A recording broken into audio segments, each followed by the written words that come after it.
Have you ever stopped to think about the people who clean up after us, wandering empty hallways long after everyone's gone home, alone with the echoes and the dark? I remember the first time I heard about Marcus, a janitor who'd been working the night shift at an old high school in the Midwest for over a decade. He was the kind of guy who kept to himself, reliable but quiet, the sort who noticed things others didn't because he was always there in the silence.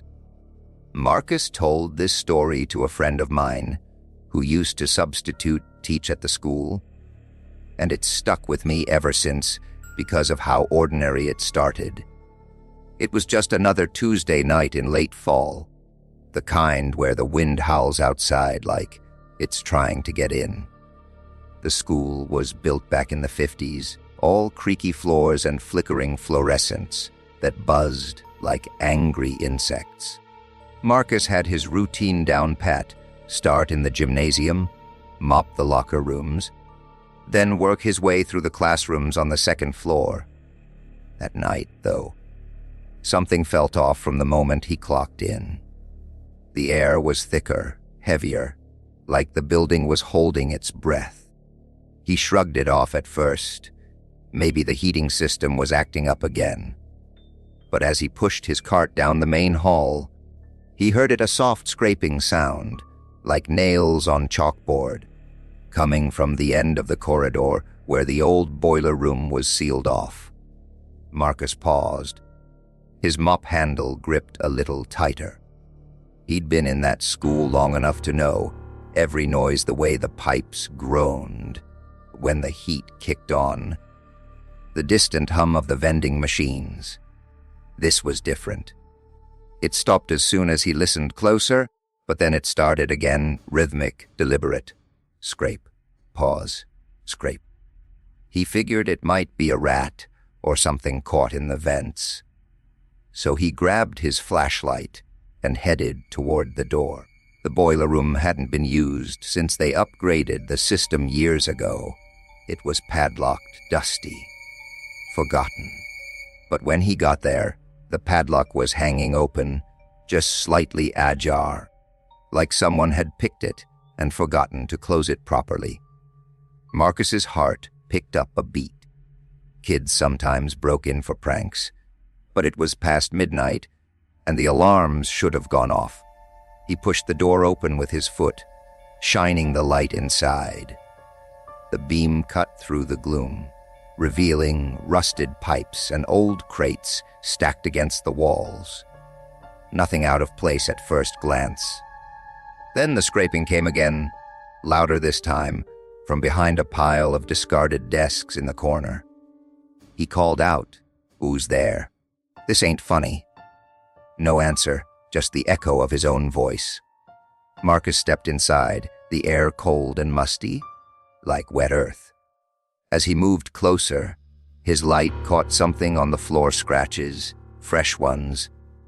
Gouged into the concrete like claws, had been dragging across it. His mind raced to explanations. Maybe a dog had gotten in somehow. But then he saw it. Huddled in the shadows behind the desks was a figure, small and hunched, rocking back and forth. At first, he thought it was a child, maybe a student who'd hidden away after hours. "Hey, kid, you okay?" he said, his voice softer now. The figure stopped rocking and turned slowly. Marcus's flashlight beam hit its face, or what should have been a face. It was pale, unnaturally so, with eyes that were just black sockets, no whites, no irises, staring right through him. The mouth was stretched wide in a silent scream, and its hands gawed. Its hands ended in long, jagged nails that were still scraping idly at the floor, leaving those marks.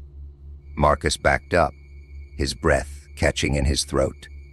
The thing didn't move at first, just watched him with those empty eyes. Then it tilted its head, like it was curious, and let out a low whine that sounded almost human, almost like a child's cry. He turned to run, but the door slammed shut behind him, the padlock clicking into place on its own. Panic surged through him as he pounded on the metal, yelling for help that wouldn't come. The whining grew louder, closer, and he felt a cold breath on the back of his neck. When he spun around, it was right there, inches away, those nails reaching out. Marcus doesn't remember much after that, just fragments of terror. The feel of something icy grabbing his arm, pulling him into the dark. He woke up the next morning in the hallway outside, his cart overturned, no sign of the door ever being opened. The scratches were gone, the padlock secure. He quit that week. But he swears whatever was in there wasn't a kid or an animal. It was something had been waiting in that school for years, mimicking the lost and the forgotten, scraping away at the edges of reality until someone like him came along. That story from Marcus always gives me chills because it makes you wonder about all the sealed-off rooms in old buildings, the places we lock away and forget. But it's not the only one I've come across. There's another account from Elena, a janitor at a corporate office building in downtown Seattle. She was in her late 40s, immigrated from Eastern Europe, and had this no-nonsense attitude that made her perfect for the graveyard shift. Elena shared this with her cousin, who passed it along through online forums. It's one of those tales that spreads because it's too eerie to keep to yourself. Her building was one of those sleek glass towers, all modern and sterile, but with a basement level that felt like it belonged to another era. Dim lights, exposed pipes, and storage rooms filled with outdated files and broken furniture. Elena's job included checking the sublevels for leaks or pests, and she hated it down there. The air was always damp, and the fluorescent bulbs hummed with a frequency that set her teeth on edge. One night in midwinter, with snow piling up outside, Elena descended the stairs as usual, her keys jingling like a warning bell. The elevator was out for maintenance, so it was just her footsteps echoing in the stairwell. She reached the basement and started her rounds, flashlight in hand, because half the lights were on motion sensors that took forever to trigger. Everything seemed normal until she passed the old records room. The door was slightly open, which was odd. It was always locked. She pushed it wider, calling out in her thick accent, "Hello." Maintenance. No response. Inside, the room was a maze of filing cabinets and boxes, dust motes dancing in her beam. Then she heard whispering, faint, indistinct, like voices muffled through a wall. Elena froze, straining to listen. It sounded like a conversation, 2 or 3 people murmuring urgently, but she couldn't make out the words. She thought maybe squatters had gotten in, so she pulled out her phone to call security. But as she dialed, the whispering stopped abruptly, replaced by a single, clear voice. Her own name, Elena, whispered right behind her. She whirled around, heart pounding, but the room was empty. The door was still open, the hallway beyond dark and silent. Shaking it off as her imagination, maybe an echo or a vent playing tricks, she continued, but now every shadow seemed to shift just out of sight. As she moved deeper into the room to check for intruders, the whispering started again, closer this time, circling her. She caught snippets, "Stay, help us, trapped," in voices that weren't quite human, laced with static like an old radio. Elena backed toward the door, but it swung shut with a bang, the lock clicking. Panic set in as she rattled the handle, the whispers growing into a cacophony, overlapping, pleading, accusing. "You left us," one said, and she recognized it her late mother's voice, who had died years ago in a fire back home. Tears streamed down her face as more voices joined old friends, a lost child from her village, all begging to be freed from whatever purgatory this was. In her desperation, Elena smashed a window with a chair, crawling out into the hallway, cutting her hands on the glass. When security found her hours later, babbling incoherently, the records room door was unlocked. No sign of disturbance. But Elena knew what she'd heard echoes of the dead, trapped in the foundations of that building, perhaps from some long-forgotten accident during construction.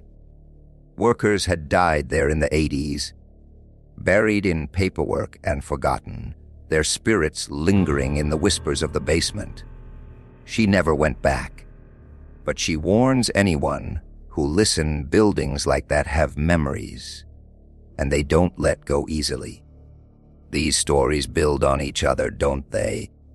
Each one peeling back a layer of the mundane to reveal something rotten underneath. But the third one, from a janitor named Theo in a small-town hospital in rural Texas, takes it to another level. Theo was young, just out of college, taking the job to pay off loans while he figured out his life. The hospital was old, built during the Depression, with wings that had been added haphazardly over the decades. Night shifts were quiet, mostly mopping corridors and emptying trash from patient rooms after visiting hours. Theo liked the solitude. At first it gave him time to think. But one sweltering summer night, with the AC struggling against the heat, that changed. He was in the East Wing, the oldest part, where they kept long-term patients, and the morgue in the basement. The lights were dimmed to save power, casting long shadows that danced with every flicker. Theo pushed his bucket along, humming to himself to fill the silence. That's when he noticed the door to room 413 was ajar. It was supposed to be empty. The patient had passed away that morning. An elderly man with no family. Protocol was to clean it last, after the body was moved. Curious, Theo peeked in.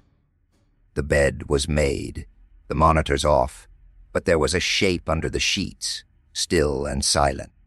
He thought maybe they'd forgotten to transport the body, so he entered, flipping on the light. The shape didn't move. "Hello?" he said, feeling foolish. No answer. He pulled back the sheet, expecting the cold face of the deceased. Instead, the bed was empty, just pillows arranged to mimic a body. A chill ran down his spine despite the heat. As he turned to leave, the door clicked shut softly. Theo tried the handle locked from the outside, but that was impossible. These doors didn't lock that way. Then, the monitors beeped to life, flatlined, screaming in unison. He banged on the door, yelling for help, but the hallway outside was empty. That's when he felt a presence behind him. Turning slowly, he saw the elderly man standing in the corner, but not as he'd been in life. The figure was translucent, skin hanging loose like wet paper, eyes milky white. It shuffled forward, mouth opening in a toothless grin, whispering, "Join me." Theo backed against the door, terror gripping him as the figure reached out, its hand passing through his chest, cold as ice, squeezing his heart. But it wasn't just one figure. More appeared, patients who'd died in that room over the years, their forms flickering like bad projections, all murmuring invitations to stay, to become part of the hospital's eternal vigil. Theo screamed, clawing at the door until his nails bled. When the morning shift found him curled in the corner, the door was unlocked, the room pristine. Doctors said it was heat exhaustion, a hallucination. But Theo knew better. That hospital was built on an old cemetery, graves disturbed during construction, spirits restless and lonely, luring the living to fill their ranks.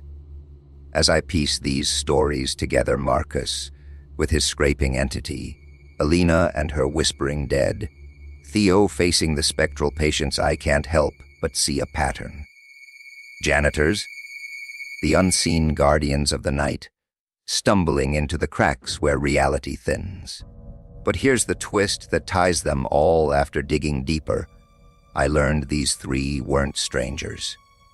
Marcus, Elena, and Theo had all worked at buildings owned by the same shadowy corporation, one with a history of cutting corners, burying accidents, and worse rumors of occult experiments in the 70s to harness residual energies for productivity. What if those things they encountered weren't ghosts or monsters, but echoes engineered, trapped souls awakened by whatever that company did? And now, with more janitors reporting similar incidents across their properties, who's to say it isn't spreading? Waiting in the dark for the next cleaner to unlock the wrong door. The real horror isn't the encounters, it's knowing that every empty building might hold a secret like that, and someone has to clean it up.